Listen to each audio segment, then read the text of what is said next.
High, আমি মানসী। সুন্দরবনের কুমিরমারির second part নিয়ে হাজির হয়ে গেছি। এবার পিসির বাড়ি থেকে দেশের বাড়ি যাওয়ার উদ্দেশ্যে রওনা দিলাম। বেশি দূরে না, মিনিট 10 পথ।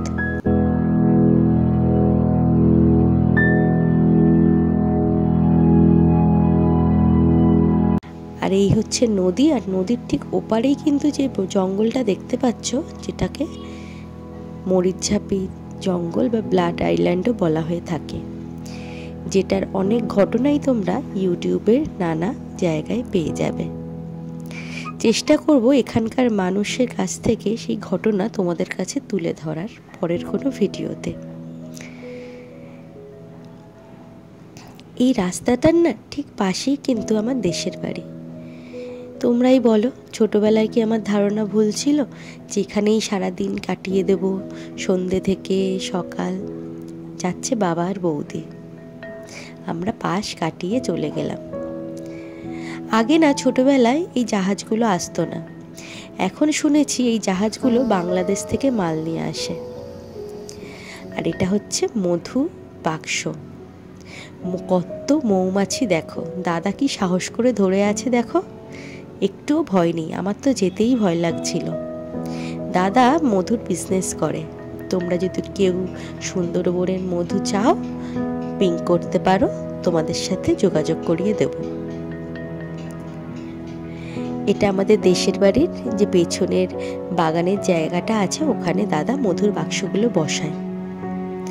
অন্য কোনো দিন পুরো ভিডিও তোমাদের সাথে শেয়ার করব। দেখো বাক্সগুলোকে কিভাবে রেখেছে এবং প্রত্যেকটা গ্যাপিংয়ে মৌমাছিগুলো কিভাবে আছে। একটা মৌমাছি হুল ফোটালেই কিন্তু ব্যাস, আমি তো মনে হয় ওখানেই শেষ। পুরো বাগানটা জুড়ে দাদা মৌমাছির এই বাক্সগুলো বসিয়েছে। দাদার কাছ থেকে প্রচুর মানুষ মধু নেয়। তোমাদের কারোর লাগলে অবশ্যই জানিও। আগে ছোটবেলায় এই বাগানটাতে সারাক্ষণ বসে থাকতাম। নানা রকম প্রাকৃতিক দুর্যোগ, আয়লা, আমফানের ফলে গাছপালাগুলো অনেকটাই এদিক ওদিক নেই। এখানে একটা বড় গাব গাছ ছিল জানো, সেখানে সব সময় বসে থাকতাম।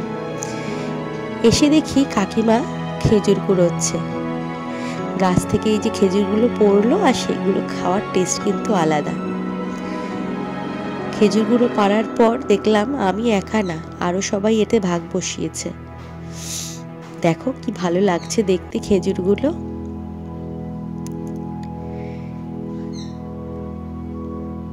মাঝে মাঝে ভাবি জানেন, যাওয়া থেকে আসা পুরো ভিডিওটা শেয়ার করব আপনাদের সাথে, কিন্তু শেয়ার সময় হয়ে ওঠে না। নেক্সট টাইম যখন যাব খুব তাড়াতাড়ি A to Z সব কিছু শেয়ার করার চেষ্টা করব তোমাদের সাথে। সেদিন আমাদের কাকিমাদের বাড়ি নিমন্ত্রণ ছিল। দুপুরবেলা খাওয়া দাওয়া সেরে খুব আনন্দ করলাম। আর এই যে আমাদের সব থেকে বড় অতিথি, হাতে এমন একটা লজেন্স ধরিয়ে দিয়েছি, সে আর কোনো দিকে নজর দিচ্ছে না আর কি। বিকালবেলা আবারও বাড়ি ফেরার পালা।